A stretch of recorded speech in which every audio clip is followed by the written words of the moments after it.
Americans, the loud, the proud, the patriotic people that make up the most powerful country on earth. It's no secret that we tend to ruffle some feathers with our attitude. Europeans really don't like to hear Americans talk about how much we love our country. I'm not really sure why, because whenever Italians are like, yay, Italy, Italy is the best country, I'm so proud to be Italian, everyone's like, yay, Italy. And when Swedish people are like, I am Swedish and Sweden is the greatest country in the world, everyone's like, yay, Sweden. But then when Americans are like, hey guys, I like my country too, everyone's like, shut up America, no one asked you. But why? Why are we so different from our brothers across the pond that they just can't understand us? We love our European allies, but we're not like them, and they're not like us.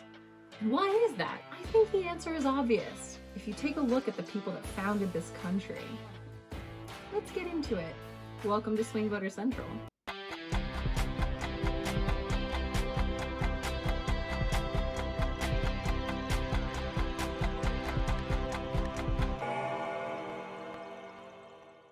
I Googled from Dusseldorf, Germany, the top 10 searches about Americans, just to kind of get a grip on how the rest of the world sees us and try and answer some questions about who we are. Why are Americans so friendly? Why are Americans so religious? Why are Americans so rich, so patriotic, so proud of their country?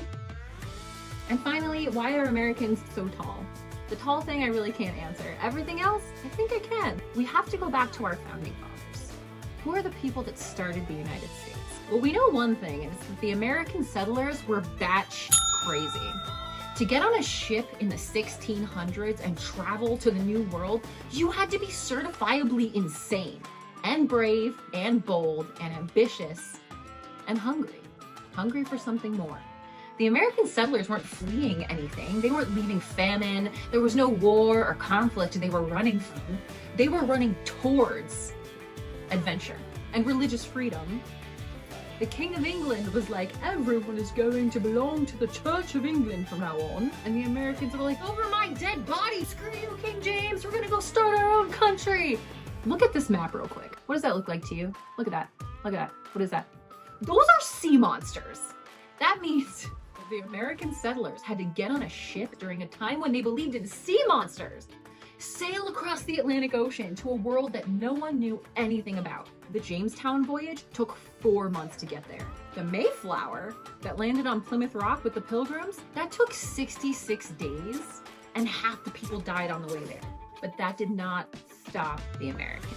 So then I went and I asked ChatGPT why the American settlers left Europe in the first place.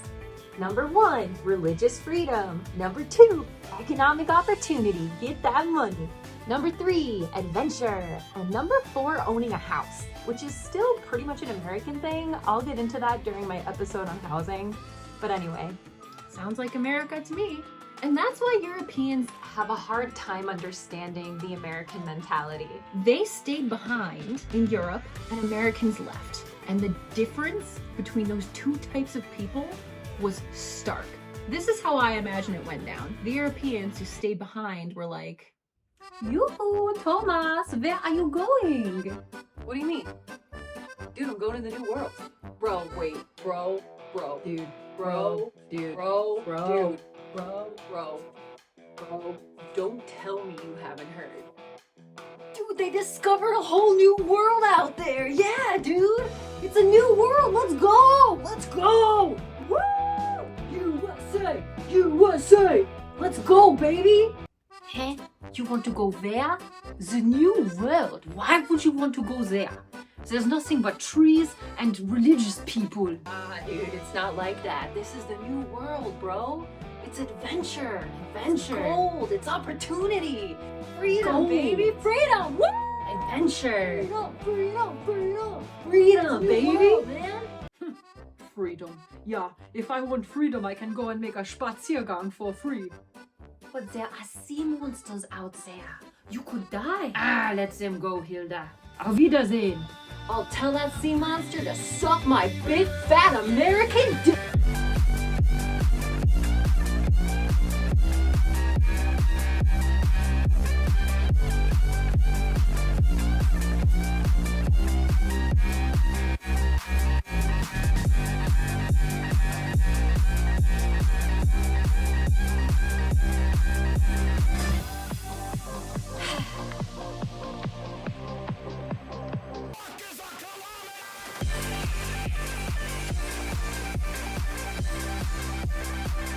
And so the Americans left Europe and sailed across the open sea to discover the new world. And to this very day, every single time the Americans come back to Europe and the Europeans hear that American accent, they're like, oh, not these guys again.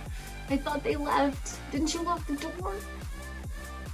With the new world underfoot, the Americans were ready to start the United States. And by the way, if you are one of those Americans who doesn't celebrate Thanksgiving on principle, I understand your way of thinking, but I just want you to know that the first war between the Native Americans and the American settlers didn't break out until 15 years after the Thanksgiving dinner. And that story about smallpox, that famous story about how we gave blankets with smallpox to the Native Americans, that actually did not happen with the Pilgrims. That happened 143 years later, and it was some British colony that had the idea, and there's no proof that they actually did it.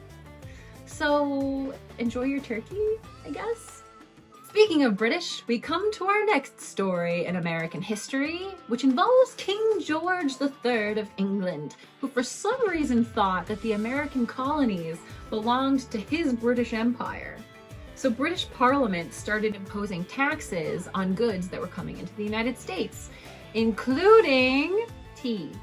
When the Americans realized that King George was treating their sovereign land like it was part of his empire, we wrote them a letter per post and we told them, I'm sorry, but we do not accept your taxes. We are a sovereign nation and we refuse to pay the taxes. Thank you very much. Signed, the Americans. And we put it in a nice envelope and we mailed it across the sea, and that really showed him. Just kidding. Just kidding. We're fucking Americans. We dumped it in the Boston Harbor!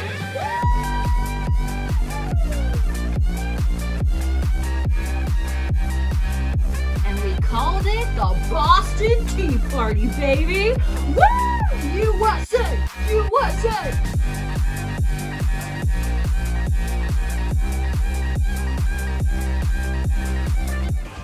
Klaus, what is wrong? You barely touched your brötchen with Käse. I can't stop thinking about how much I hate the Americans.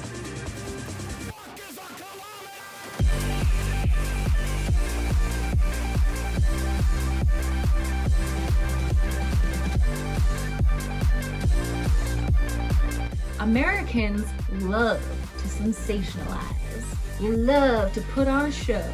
We called it the Boston Tea Party, and the people who participated, the party goers at the Boston Tea Party, called themselves the Sons of Liberty. It doesn't get any more American than that, you guys. That's one of the most American stories I've ever heard. Let me just put it that way, but there's more.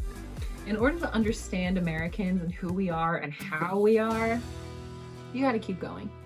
As time went on, for some reason, King George just didn't seem to understand that we had broken up with Europe. Luckily for us, King George also forgot that all of the most savage Europeans left Europe to go start America. So when King George sent the British Royal Army, the Imperial British Army, to fight the Americans, guess what happened?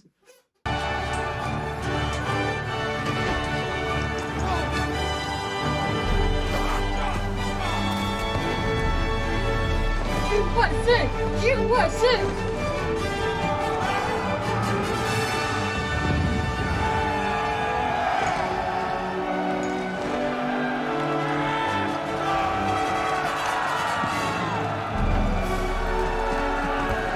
The American settlers decimated the British Imperial Army. With the help of the French, by the way. Not a lot of people know this, but the French helped us win the American Revolution for no reason other than that they hated the British. That is the most French thing I've ever heard. They came over here, they kicked some British booty, and then they went back to France. I imagine it went something like this. Whoa, whoa, whoa, whoa, whoa. Where are you going, buddy? Huh? The war is over. We are going back to France. Nah, dude, nah. Pop a squat, brother. You just earned yourself a one-way ticket to the greatest place on earth, baby. Welcome to the new world. Woo! You can stay, dude. Stay with us. Merci, but no. What? Alright, dude, but if you weren't gonna stay, why did you come here? Why did you fight with us?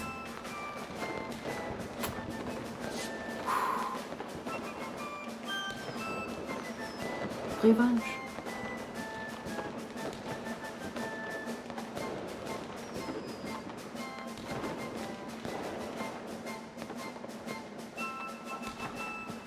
Screw you, Frenchie. We didn't want you here. Yeah, anyway. whatever, dude. Get out of Get here. on back to France then. Whatever, get out of here. Get out of here. Then. And to this day, the Americans still don't like the French. So, the Americans expanded west, looking to broaden the horizons of the USA, until eventually we came upon Mexico. Now, the Battle of the Alamo is probably the most famous of all the American tales written down in our history books. And you might be surprised to learn that we did not win that battle. Every single last one of us died at the Alamo. But that's the point. The Battle of the Alamo is a testament to the balls of steel that the American pioneers had. During the time that the American settlements were expanding into Texas, Mexico was run by an authoritarian dictator named Antonio Lopez de Santa Anna. Sound familiar?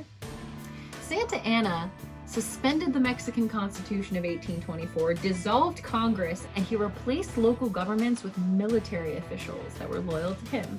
Anyway, he did not like that American settlements were expanding into Mexico, what is now known as Texas. And he started galvanizing troops to kick us out. And then one day, General Santa Anna came marching towards the steps of the Alamo with 2,000 Mexican soldiers and 200 Americans inside the Alamo ready to defend. Santa Anna came upon the Alamo and he gave the Americans the option to surrender, to which they responded with the shot from a cannon. And for 13 days, 200 Americans fought off 2,000 Mexican soldiers. For 13 days, they kept them back until the last American was dead. All of them except this guy, Alamo Joe. Alamo Joe was spared by Santa Anna because Alamo Joe was a slave. And in this episode about Americans, I would like to take 1 minute to highlight the Black Americans that built this country. Black Americans are some of the most country American motherfuckers in this entire nation. There are plenty of white Americans whose ancestors didn't come over until the 1800s. Black Americans have been here since day one. They've been treading American soil for hundreds of years. They fought in our wars, they built our infrastructure, and although thank you for being a slave doesn't work. You can't say thank you for being a slave, but what you can say to Black Americans is, I am indebted to you for what you've done for this country. Buffalo Soldiers, the free black men that still fought for America after they were freed. Those guys are American AF. As a matter of fact, 1 in 5 cowboys was black. So when I see things like this, Get your beat with your right hip, step back with your left and dip, slide to the left, yeah, that's it. Turn around, then ride it. I'm like, yeah, that tracks. They're definitely country. And last but not least, we have to tip our hats to the Americans who came here later, our immigrants.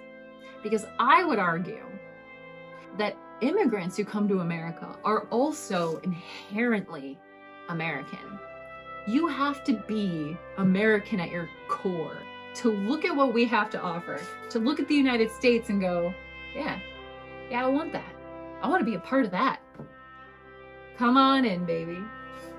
Because being American is a mentality, it's a spirit. And in order to make it here as an immigrant, you have to work extremely hard. You have to be extremely bold. You have to be ambitious. You have to be brave to make it in the United States of America. And that's Americans. That's our country. And so in conclusion, yes, Americans are patriotic. Americans are religious. Our country was founded by people who came here for religious freedom and economic freedom and adventure and a new world and gold and sensationalism. And that's okay. You either love us or you hate us. And if you don't love us, all I have to say to that is... Hate us 'cause they ain't us. Thanks a lot, everybody. See you next time.